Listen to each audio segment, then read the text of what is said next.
você vai passar e cantar de lá. Só o Senhor é Deus. O mar vai se fechar e exterminar os inimigos teus.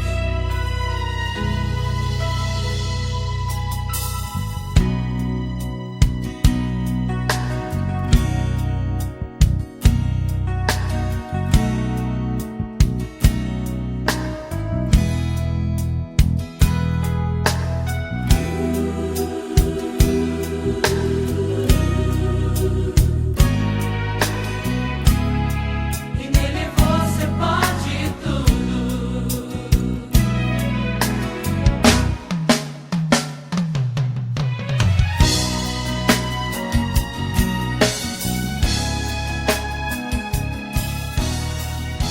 O Cristo vai vencer ou vencer.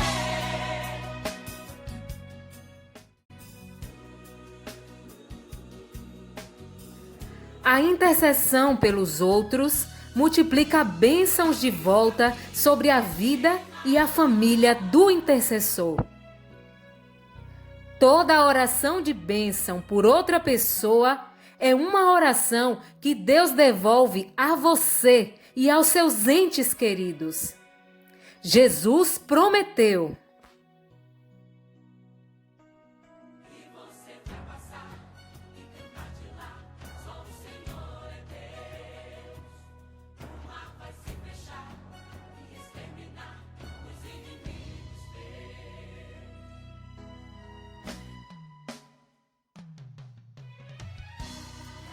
a lei do reino exige que sempre recebamos mais do que distribuímos.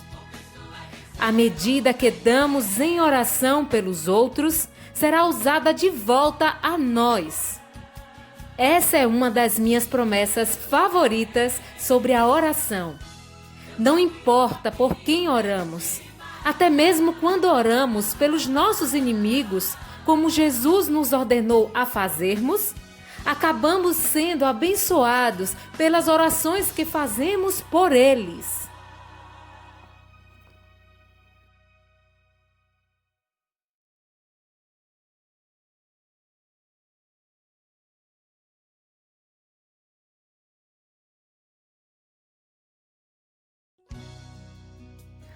Quando oramos pelos nossos inimigos, somos forçados a lidar com as nossas próprias más atitudes e a endireitar o nosso espírito.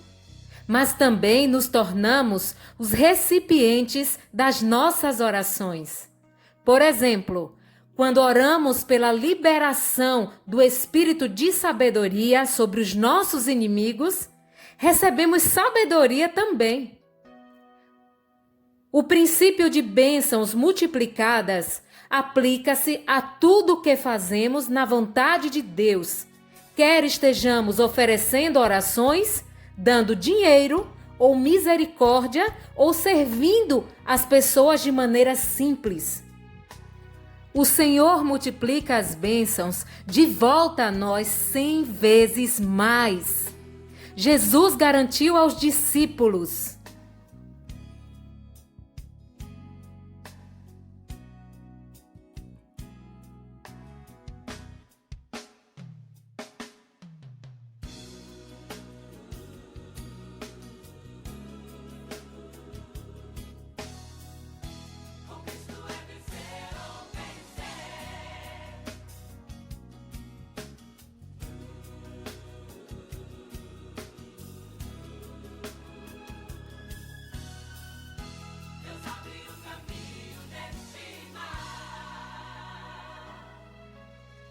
nunca, jamais daremos mais a Deus do que Ele nos dá.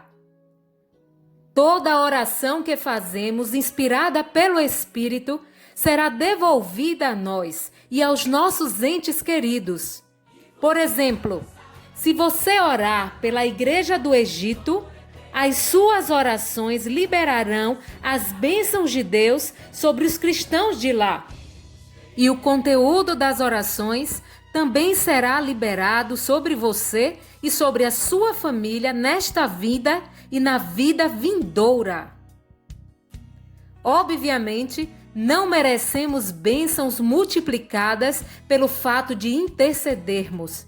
Mas Deus é exaltado quando Ele mostra a sua extravagante generosidade, dando ao seu povo um retorno 100 vezes maior.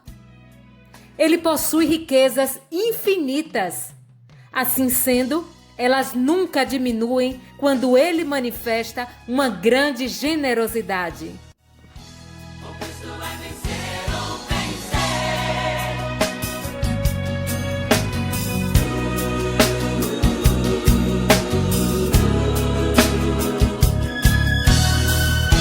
Deus abriu o caminho desse mar.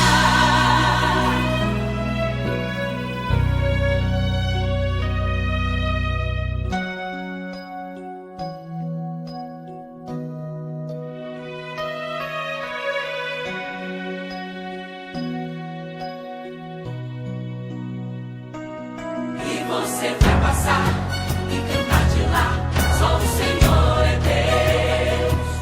O mar vai se fechar e exterminar os inimigos teus.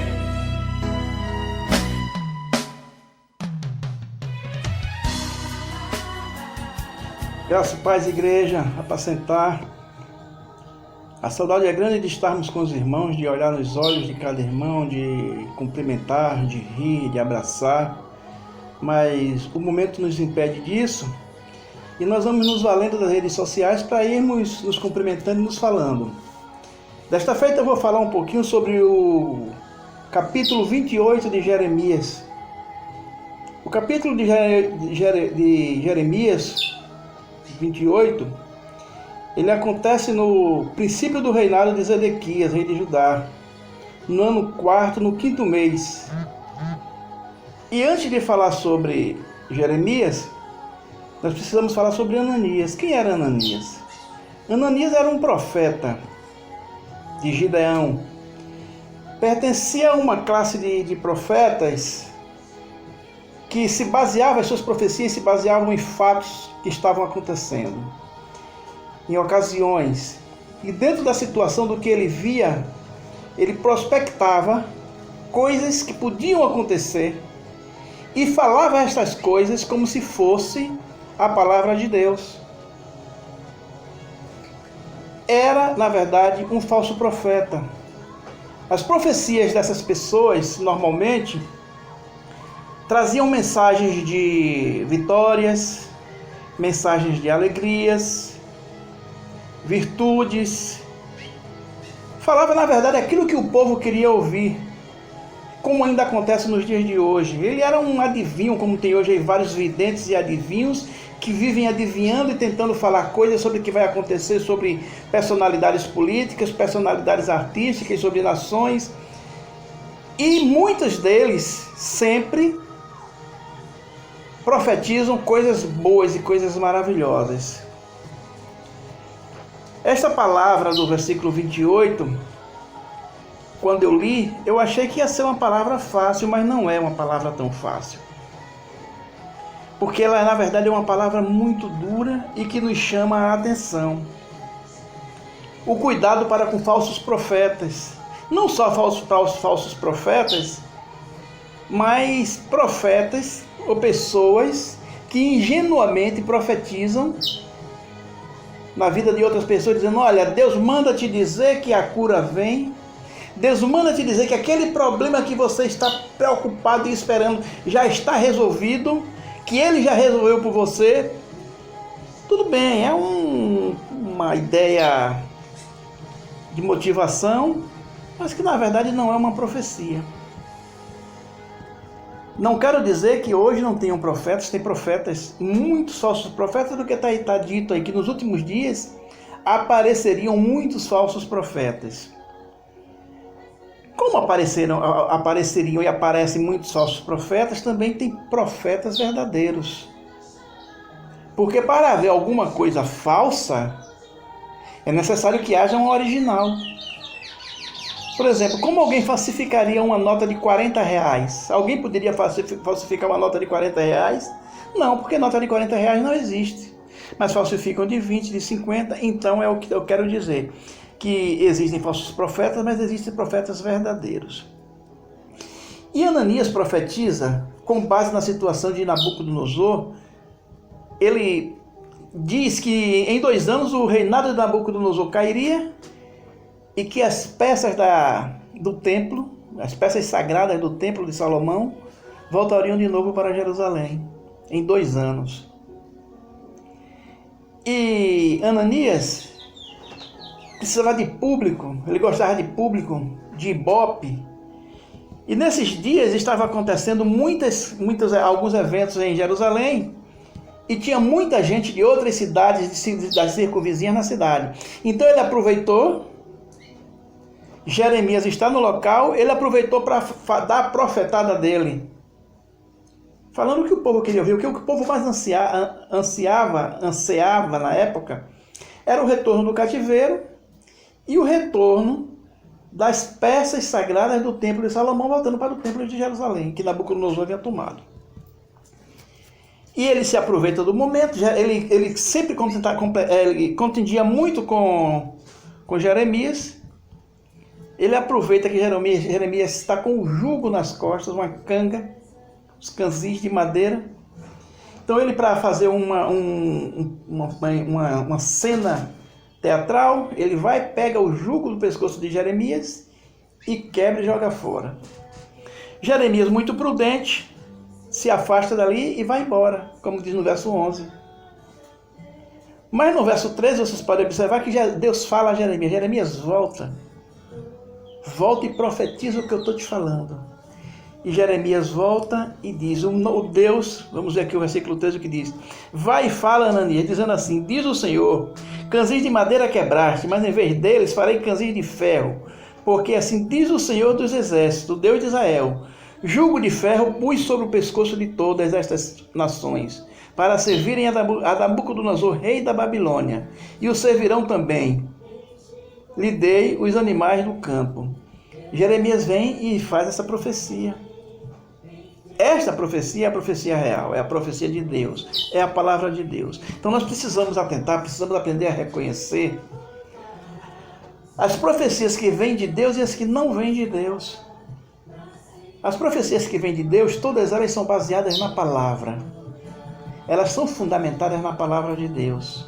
Ela tem origem não no pensamento nem no coração do profeta, mas ela se origina primeiro no coração de Deus, e Deus transmite para o povo. Normalmente, minha gente, como vocês podem observar as profecias, elas normalmente não são profecias de vitória nem de glórias, mas são profecias de dores, profecias de agonias, de sofrimento, que Deus falava ao seu povo que ia castigar, dizia por que estava castigando e que precisavam sofrer as dores para que repensassem a sua situação de povo rebelde, de casa rebelde.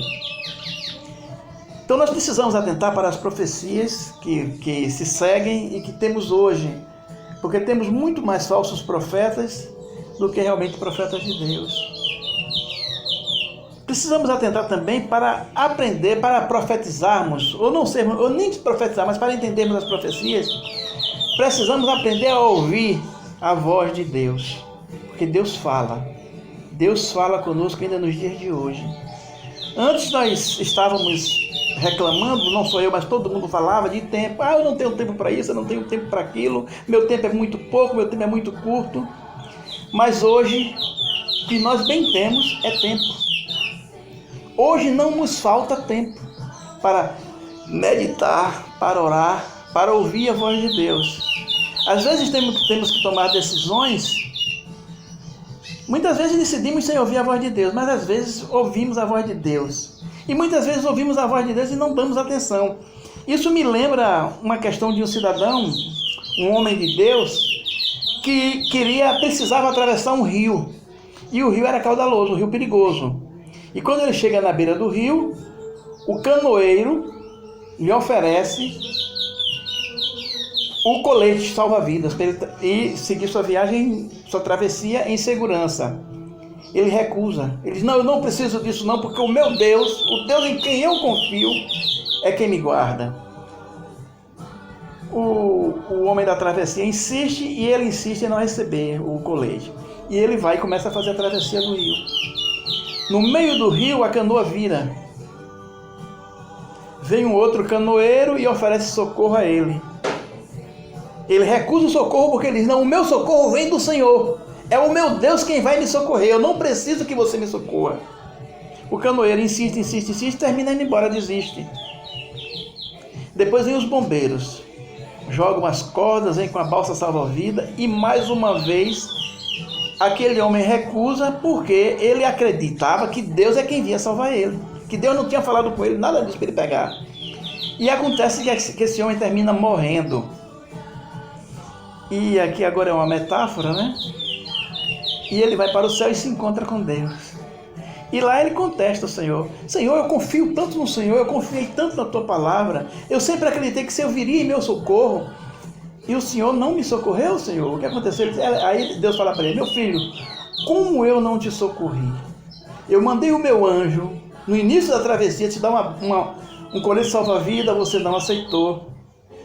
Quando a canoa virou, eu mandei o outro anjo meu, canoeiro, lá te salvar, e você recusou a ajuda do canoeiro. E por final eu mandei meus outros anjos bombeiros com a balsa para lhe salvar e jogar corda, e você recusou. Como você diz que eu lhe deixei na mão? Moral da história: muitas vezes nós estamos ouvindo a voz de Deus o tempo todo e não estamos dando ouvido. Deus usa um irmão da igreja, Deus usa um diácono, Deus usa uma irmã, colega nossa para nos falar alguma coisa, Deus usa os pastores, e nós às vezes não damos ouvido, porque os pastores não falam a voz de Deus, os diáconos não falam a voz de Deus, os irmãos não ouvem a voz de Deus. Cabe a quem está ouvindo filtrar se aquela palavra é de Deus ou não. Se aquela palavra que o irmão lhe dá é fundamentada na palavra de Deus, com certeza ela é de Deus.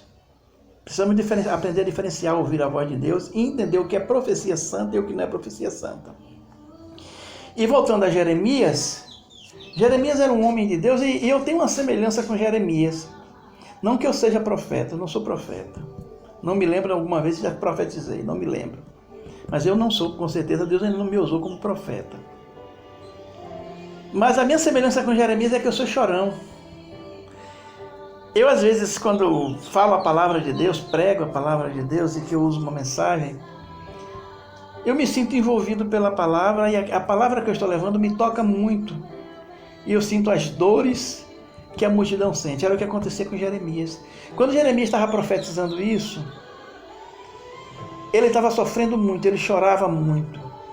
Primeiro porque ele percebeu que Ananias ia morrer. E aconteceu que 2 meses após essa profetada de Ananias, ele morreu. E Jeremias também sabia que ia morrer, que estavam chegando seus dias. Aproximadamente 5 meses depois dessa profecia de Jeremias, também Jeremias morre. Jeremias não viu a promessa se cumprir, a profecia se cumprir. Porque Deus também poupa os seus do sofrimento. Não é à toa que a palavra diz que é agradável aos olhos de Deus a morte dos seus santos. Porque ele poupa do sofrimento e vai desfrutar da presença de um filho amado. E dá a oportunidade daquele filho amado estar na presença de Deus. Isso é o que nos fala o livro de Jeremias, no versículo 28. Uma palavra simples, mas talvez um pouco dura, mas é a palavra. Né? Dura lex sed lex. A lei é dura, mas é a lei. E esta é a palavra que eu tenho para os irmãos hoje, meus irmãos. Amém.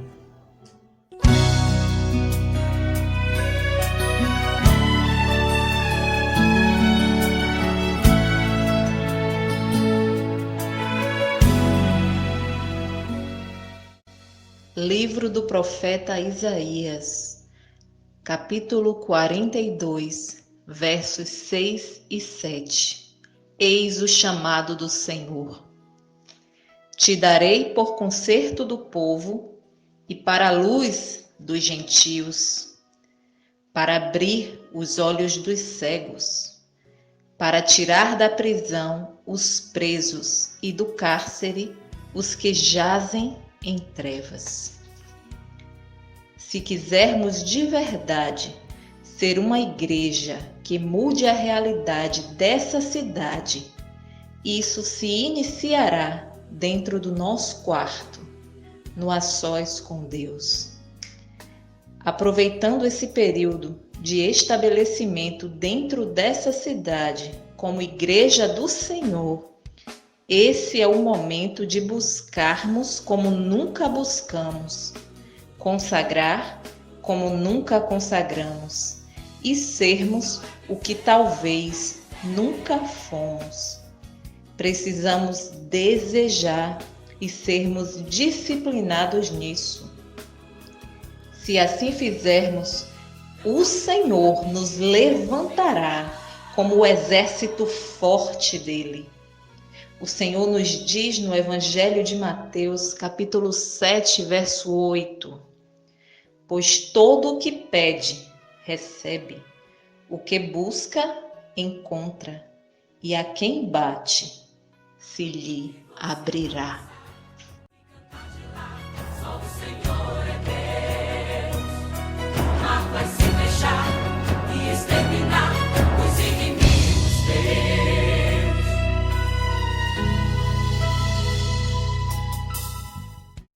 Senhor, em nome de Jesus, glorificamos o Teu nome mais uma vez e reconhecemos que o Senhor é o nosso Pai, é o nosso ajudador, é o nosso Deus que nos escolheu. Por isso nós queremos responder ao Teu chamado para que vivamos em retidão.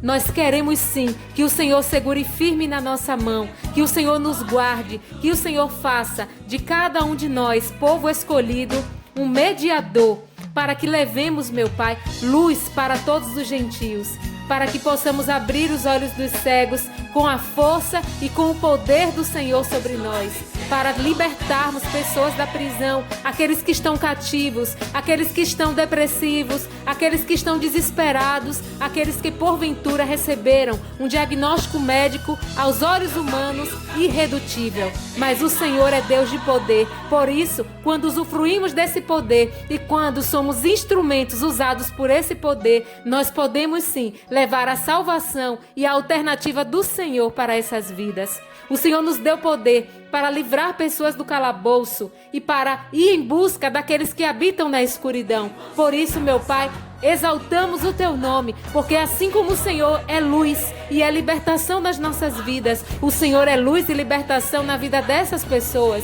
que serão resgatadas não pelo poder da nossa palavra, mas pelo poder do Espírito de Deus, aquele que convence de todo o pecado, da justiça e do juízo. Queremos também orar por aqueles que estão ao nosso redor, aqueles que fazem parte da nossa família e da nossa família que se chama Reino de Deus, para que também sejam alcançados, curados, renovados, alimentados pela palavra do Senhor. Que essa palavra chegue, meu Deus, e faça aquilo que ela nasceu para fazer, que ela penetre e gere mudança, e gere vida, e gere poder, e gere, meu Deus, transformação e restituição, para que toda a família, para que todos ao redor dessas pessoas também recebam, meu Pai, as suas benevolências, os teus benefícios, em nome de Jesus. Nós exaltamos o teu nome, porque o teu poder habita em nós e ele nos faz sentir plenos, alegres, renovados na presença de Jesus. Mesmo quando estamos tristes, quando estamos com perspectivas